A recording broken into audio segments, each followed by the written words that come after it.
Hello, my name is Dr. Virginia von Schaefer.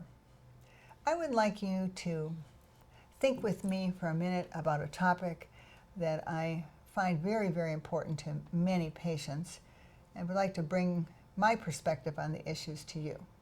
Namely, how to deal with a tumor once it's found. Many people will be recommended to have immediate surgery. If the tumor is large or of a certain cell type, receptor status in breast cancer, say for example, there might be the recommendation to have a number of months of chemotherapy first to try and shrink the tumor mass down and then recommend surgery. Other patients who have smaller tumors may be recommended to have immediate surgery and immediate reconstruction. In the case of breast cancer, this can be kind of a prolonged surgical endeavor, because not only is there the matter of resecting the primary tumor, but then there's also the consideration to implant a prosthesis, which is a foreign body, and also at many occasions to reduce or change the appearance of the opposing breast that's not involved with cancer, so that there's some symmetry that's restored. Now, although this may seem great, there are problems with this approach. And I think it's very important to get more information if you are a person who's in this situation, so that you can make an intelligent, informed, and a safe decision for yourself. First of all, there are many ways to have a tumor reduced in size, whether it's a primary tumor or a metastatic tumor. I refer you to one of my other videos where I talk about the quote-unquote sandwich technique and the use of brachytherapy. This is a very effective technique, and in patients who are not good surgical candidates, it can be an excellent procedure that will reduce the activity and size of tumor mass without surgical removal. There are many cases of people who had tiny lesions, had them resected, had the implants placed, and reconstruction, and a year later or less, they have a recurrence, and it's a stage 4 recurrence. And the question is why? Well, anesthesia in and of itself is somewhat immunosuppressive. Then you also have to really consider the most important factor as well, which is wounding. Wounding and wound repair and healing involves the activation of stem cells to repair that wound that's created.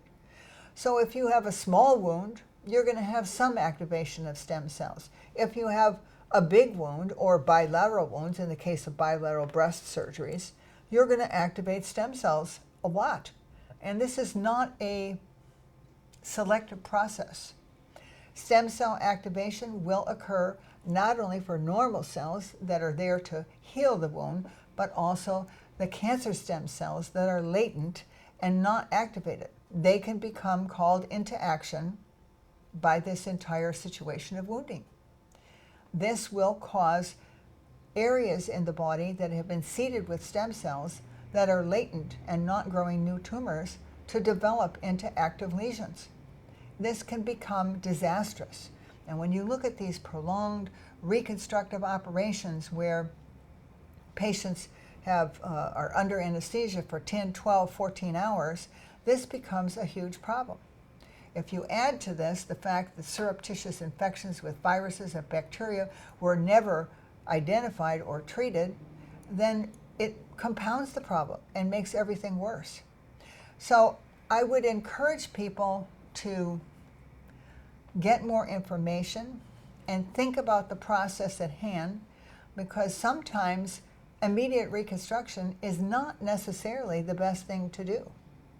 Now, at the same time, in the case of breast cancer, we have now developed the use of fat transfer to create stem cell, fat cell transfer from fat cells from one part of your body to another to create an actual breast prosthesis. And these are staged operations, but they're short. So for many people, and I have many patients who have done this, they can have surgery and removal of a primary tumor, and then have reconstruction in a staged manner with short operations that yield a breast mound that is made of their own tissue. And it's not an introduction of any foreign substance. So I've seen many cases where immediate reconstruction with breast prostheses, some people, they do well with it, but many people have complications.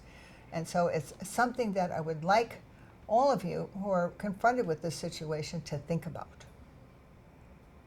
Very seriously. Get enough information. Make certain that when you have your diagnosis, you don't have systemic metastases that nobody knows about because you didn't have a PET scan. It's not just the primary tumor, it's what's going on in the rest of your body. Make sure you don't have any viruses that need to be eradicated because they may be the inciting grounding factor in developing your cancer to begin with. So these are all considerations that I really ask you to think about and view the rest of my videos that are on these subjects, especially for Epstein-Barr virus and its sentinel role in developing cancers of all type and solid tumors, not just the lymphomas and leukemias. Anyway, and the bottom line is knowledge is power, and you do have choices. Thank you.